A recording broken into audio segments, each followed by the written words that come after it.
after we've seen how Celtic fared on their trip to Raith, their first match since going out of the Tennant Scottish Cup last week at Motherwell. We're going back to the phones on 0500 404 000 after we've seen the contrasting fortunes now of the Old Firm. Celtic came to Kirkcaldy chasing their first win of 1994. The Rovers were needing Premier points for survival, their fans sensing there would be no repeat of Celtic's 4-goal win earlier in the season. Celtic's best chance in the opening exchanges came from Pat McGinley, but he was way off target. It was Raith Rovers who were the better side in the first half. Ali Graham's height causing problems for the Celtic defence. Colin Cameron should have buried it. The pass-back row gave the visitors their best chance of the afternoon.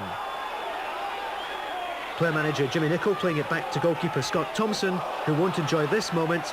Luckily for them, Ronnie Coyle was on hand to clear. The Celtic bench knew that was a real chance for a goal. Jimmy Nicholl's influence on the Fifers is there for all to see, lobbing this little grenade into the Celtic box, Ali Graham pulling the pin, but Mark McNally doing wonders to ensure this didn't explode in Celtic's face. Boyd eventually clearing. The Green Machine was out of order most definitely yesterday. Very few attempts on goal, and even skipper Paul McStay couldn't find his rhythm. One man who was in form was Carl Muggleton.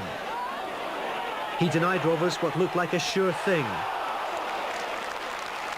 Colin Cameron beaten by this instinctive acrobatic save by the former Leicester keeper. When it looked as though the Rovers would go one up. Celtic then tried to make amends. Boyd in the overlap, but Byrne and McGinley coming into the box but combining to put it way over the top. The half ended with Rovers chasing the opener. Dare found plenty of space, but his shot was woeful. No scoring at the interval. The second half was just 20 seconds old when the Parkhead side gave notice that things could only get better. Nicholas combining well with Collins. Collins finding space, but the shot swerving away from goal. Jimmy Nicholl in the thick of things again here, sending Stephen Crawford through. Getting past Gillespie, but Muggleton again proving his worth.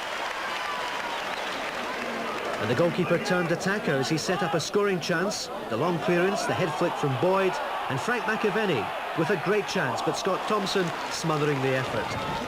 The Kirkcaldy men continued to press the Celtic defence. David Sinclair breaking through and testing Muggleton.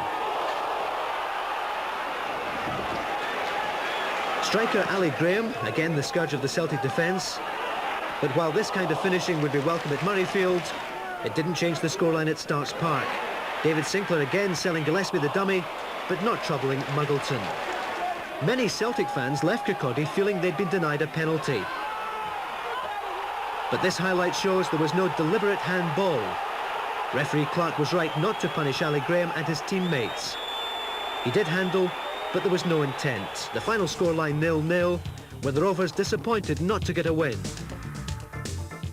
I suppose you could say that with the amount of effort the lads put in. I didn't think we had as much possession in the second half as what we did the first.